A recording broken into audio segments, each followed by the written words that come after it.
In the wake of the riots on Capitol Hill, lawmakers this morning introducing an article of impeachment against the president. What could come next with just over a week until inauguration? PPP loans are back up and running after the latest stimulus bill.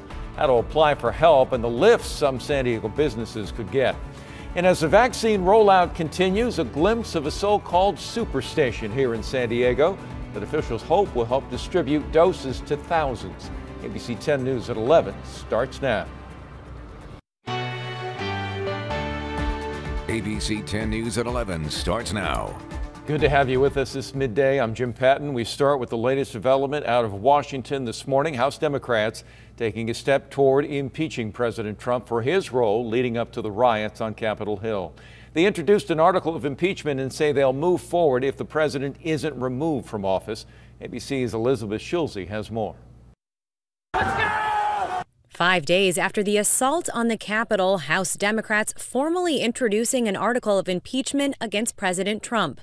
House Speaker Nancy Pelosi giving Vice President Mike Pence a 24-hour deadline to invoke the 25th Amendment, stripping the president of his powers.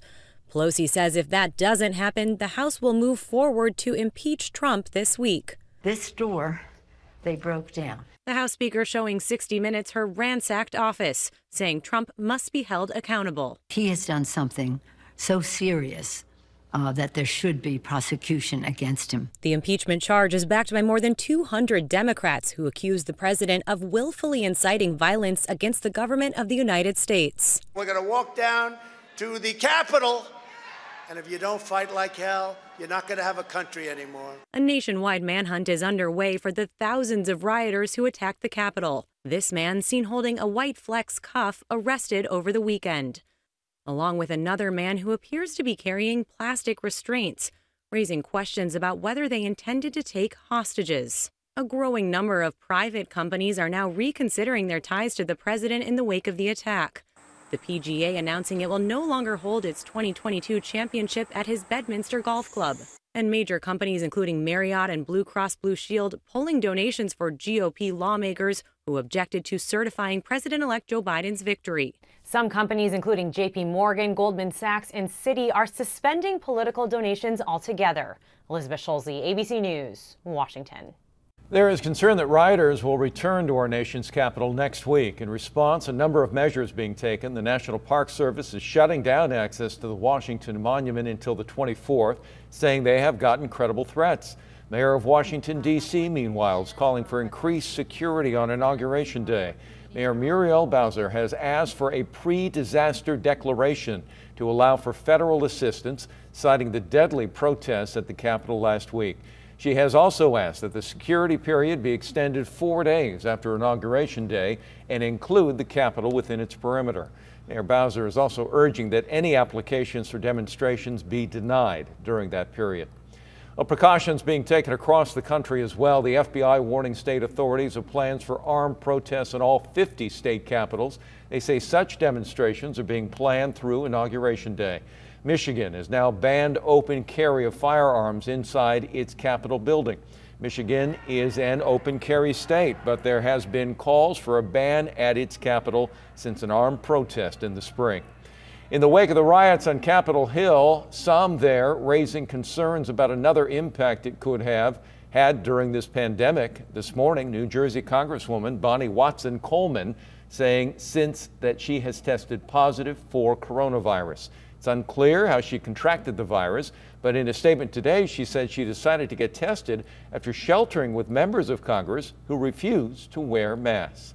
Well, small businesses will get another chance to receive some federal relief. The Paycheck Protection Program reopening today. ABC 10 News anchor Mary McKenzie spoke to a local business owner who's ready to apply. Business owners that I talked to, they would ask me, have you tried to apply for that? I said I did, but I think we're a little late. It was like, well, the big companies already sucked it up. So we're like, well, what is it for us guys, Larry Bird owns Callie's Soul Kitchen, a catering business that also sells custom sauces. And Bird also runs a nonprofit, Disability Dreamweaver, which connects people with disabilities to the larger community. Byrd didn't get the first round of PPP, but is hopeful about this one.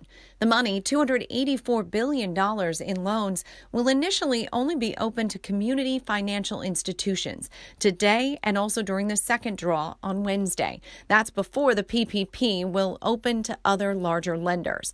The hope is that small businesses will have first dibs at the federal aid. That's in response to controversy surrounding that last round back in March, when many large companies claimed a disproportionate amount of the money, leaving many small business owners empty-handed, having to wait for more relief and to spend money they didn't have to readjust operations as the pandemic raged on. A report from the Center of Responsible Lending found minority-owned businesses were all but left out of the first round. 95% of Black-owned businesses, for instance, stood close to no chance of getting that first round of funding, something Byrd hopes will change this time around. We all need it, especially small businesses right now. We definitely need the help, and it's good that it's out there. It's encouraging. But the head start for small local banks is only a matter of a few days. And with the rules more clear this time around, the money is likely to go fast. Mary McKenzie, ABC 10 News. Well, moments ago, President-elect Biden getting his second coronavirus vaccine shot. Biden got his first dose of the vaccine in public about 3 weeks ago as part of an effort by many top officials to try to allay any concerns people may have about getting vaccinated. He was given the Pfizer vaccine. Meanwhile, California passing a grim milestone over the weekend. California topping 30,000 deaths since the pandemic started. Officials recorded more than 1,100 new deaths over the weekend. Texas and New York, the only states that have more recorded deaths in the last 10 months. And a quick look at the latest here in San Diego. In the county's most recent report, officials recording more than 3,200 new daily cases, an 11% positivity rate for that batch of testing. Well, some hope on the horizon as the vaccine rollout continues. Pfizer eyeing a major ramp up in production. Company, along with its partner BioNTech, says it's going to deliver more than 2 billion vaccine doses to people around the world in the next 12 months. Two companies say so far they've shipped about 33 million doses worldwide. The largest COVID-19 vaccine drive-through in the county happening right now at the Padres tailgate parking lot. ABC 10 News reporter Marie Cornell shows us why we could start to see more superstations like this soon. In an effort to get more people vaccinated, the county has created a COVID-19 superstation like the one behind me, this time specifically for healthcare workers. Early Monday morning, cars began to line up outside of the Padres tailgate parking lot in downtown. From Sky 10, you could see how the parking lot was transformed into a COVID-19 superstation, where the county partnered with the city, the Padres, and UC San Diego medical staff to distribute vaccines. The goal for day one, 2,500 vaccinations, and from there bumping that to 5,000 vaccinations a day. All of those getting vaccinated must pre-register and must be part of Tier 1A, which includes all healthcare professionals. But there's a large number of healthcare workers that aren't working in hospitals. So think about your physical therapy and rehab offices, your dental offices. Among the group, Sarah Peterson, who doesn't work at a hospital. I work with people who are with like major depressive disorder, and I am hands-on with patients, and I have kids at home as well, so it's really important. And there are others who work in the medical field but can't get the vaccine from their employer or their own insurance company.